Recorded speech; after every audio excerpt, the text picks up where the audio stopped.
dilahirkan di Kampung Surahujung, Dungun, Terengganu pada 5 Julai 1964.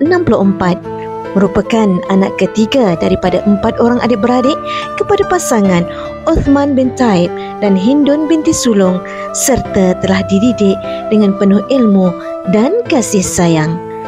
Beliau yang dimaksudkan ialah Puan Nur Azian Aminah binti Uthman.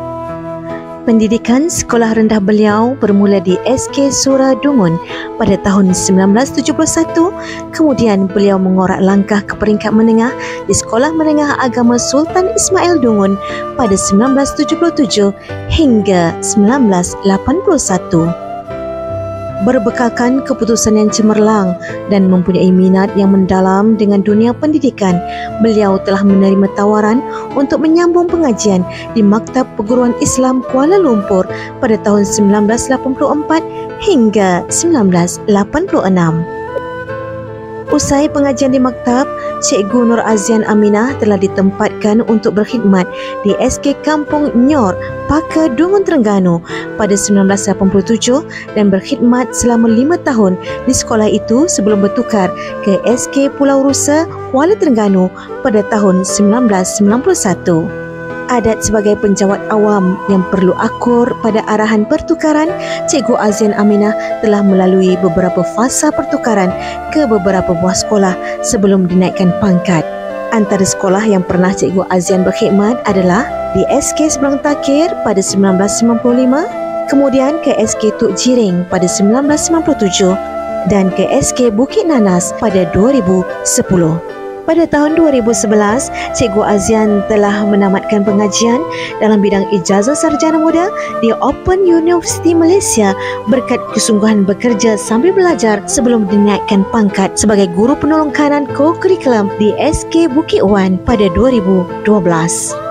Benarlah kata pepatah Arab, man jadda wajada, sesiapa yang berusaha pasti berjaya. Pada 2013, beliau telah ditempatkan di SK Bukit Guntung dan dalam tahun yang sama, beliau sekali lagi berjaya menamatkan pengajian dalam bidang sarjana di Open University Malaysia dalam modul bekerja sambil belajar. Pada tahun 2014, beliau telah dilantik sebagai guru penolong kanan pentadbiran di SK Kampung Gemuruh dan di SK Padang Air pada awal 2015 sebelum berkhidmat di Jabatan Pendidikan Negeri Terengganu pada akhir tahun yang sama. Atas khidmat bakti dan prestasi yang cemerlang, Cikgu Azian Aminah telah dinaikkan pangkat menjadi guru besar di SK Pulau Manis pada 2018 dan berpindah ke SK Bukit Tumbuh pada 2020 sehingga ke hari persaraan beliau, iaitu pada hari ini Julai 2024. Cikgu Azian Aminah telah bertemu jodoh dengan pasangannya Muhammad Azmin bin Harun pada 3 Oktober 1990 dan telah dikurniakan 2 orang cahaya mata sebagai penyeri hidup alam berumah tangga. Berpegang kepada prinsip menghargai selagi dihargai, membuatkan beliau sentiasa menghargai orang lain dan bertolak ansur. Dengan sikapnya yang berhemah tinggi, bertanggungjawab dan suka memberi tunjuk ajar, membuatkan Cikgu Nur Azian Aminah disayangi dan dihormati. Sepanjang perkhidmatan dalam pendidikan, beliau telah dianugerahi anugerah perkhidmatan cemerlang pada tahun 2000 dan 2022.